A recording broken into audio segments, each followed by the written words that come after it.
guys, it's Spencer. It is so awesome to see you guys again. It's good to meet with y'all and spend some time together.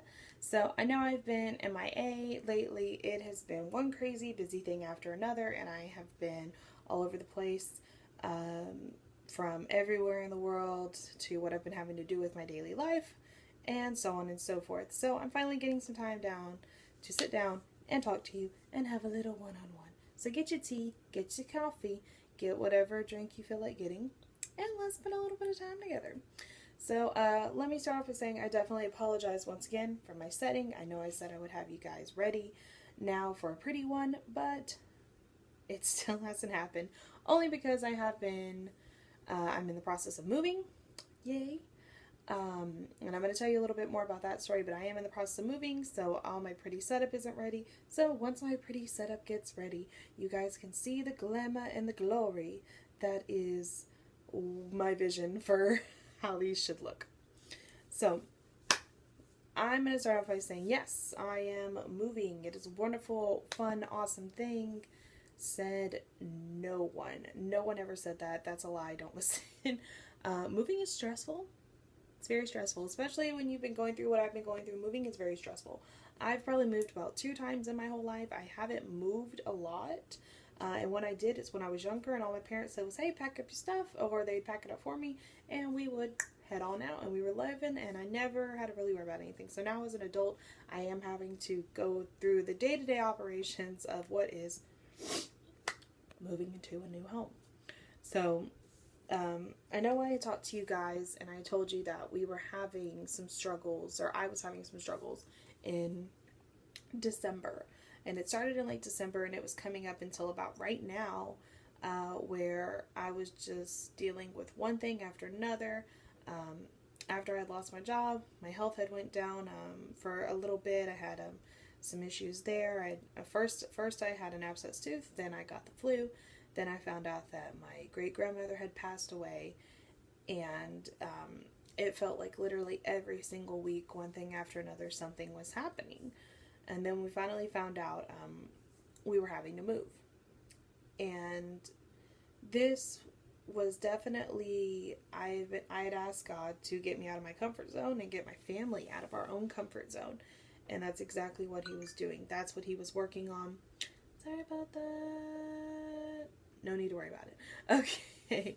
That would just be my friends telling me congratulations once again.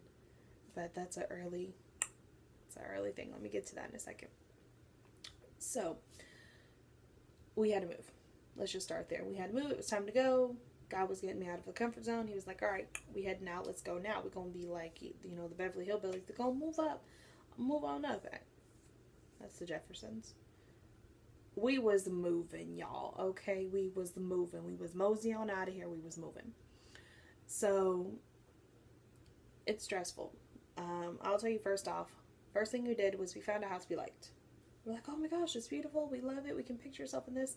And let me tell you guys, as a person and as a Christian, I prayed on that house. I prayed on it every single day.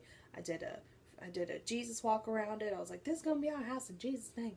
And I prayed on it. I did everything I could. I declared it. I prayed. I prophesied. I did so many things to ensure in my mind that, okay, yeah, this is going to happen, and we got to believe it's going to be great.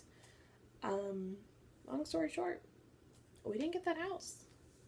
And we weren't finding any options that we were liking in the meantime. And I'm going to be honest with y'all in this moment, because it's who I am.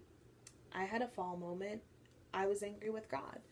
And you might think that was bad of me, and I admit it's definitely not on my top list of things I want to do for God, is get mad with him and be angry at him. But we all fall short. And it's a hard thing to take in that we do fall short. And there's something I want to tell you, though, is that even in this moment, even in me being upset, me being angry, me being like, God, why didn't you help me with this? Why didn't you do what you said you were going to do? You said you were going to work and you were going to do great things, and you didn't do that. Why didn't you do that? Because I know you're powerful. You can do that. About an hour of my ranting, he finally talked back to me.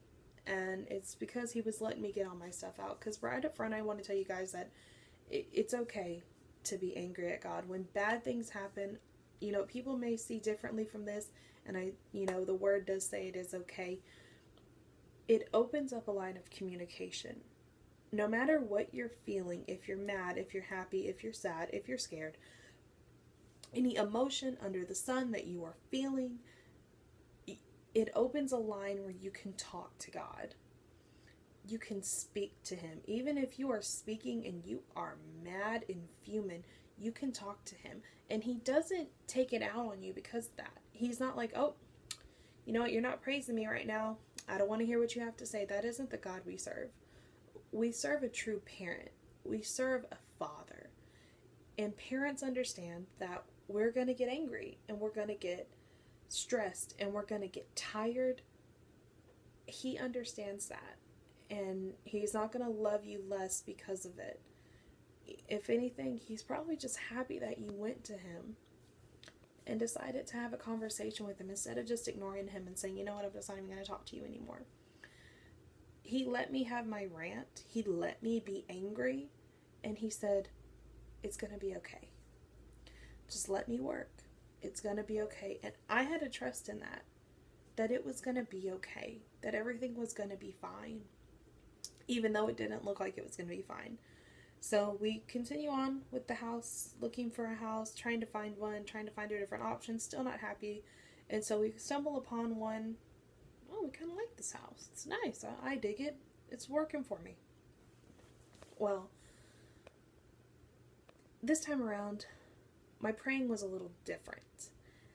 Instead of praying for that house, I prayed for God's will to be done. No matter what it was, no matter what was happening, I prayed that his will would be done. And I'll tell you, when we found the area that, we decided that we were going to work with, the first house we wanted was off the market. We had missed it by a few days. We couldn't have that one. So I was like, oh great, now we have another letdown. Now we can't have this one. And I was like, but it's okay though. We're going to keep going. We're going to keep going. And then we find one. It's on the market. It's nice. It's brand new. We love it. It's great. All right, let's go ahead and do this paperwork. We did all the paperwork. We did everything. And to tell you guys that I was scared would be an understatement, because I was like, I'm so worried that I'm going to put all my effort and my belief into this and it's not going to happen. About 12 hours later, we got an answer and it said, yeah, you got it. It's yours. In that moment, all I could do was cry. And I mean, I had to walk outside away from my family when they told me, just immense tears of joy, of crying and just thanking God. I turned my music on and I just started worshiping him, because it was like this big release had just occurred. I got to breathe again. Not only did God show up, he showed out, because this was a place that I didn't believe that we, in my wildest dreams, I would never think we could have. It's gorgeous. And I think we as humans sometimes underestimate that when God shows up, he also is going to show out. He didn't just come here, for a little get together. He came here for a whole reunion. He didn't just come to have dinner with you. He came to take you to a 5-star restaurant, and you didn't have to pay for it. He's got the bill. He's got the tab. You don't even have to worry about it. Buy what you want. You want lobster? Girl, get lobster. That's the Father we serve. So I'm sitting there and I'm worshiping, and I keep thinking, I can't believe that this happened. Even after my moment, even after being mad, even after being angry, even after crying and asking him, why would you let this happen? He still came through. And that's the God we serve. It's not luck. It's not, we ain't the luck of the Irish. We're not leprechauns. No offense to my Irish people, because I definitely love you guys. You are fun people. This is his blessing. This is his promise. This is his work. And see, what had happened in January was God actually spoke to me and he said something was going to happen in late February. He didn't tell me what. I thought it was in the form of a job. You guys know I'm still looking for a job.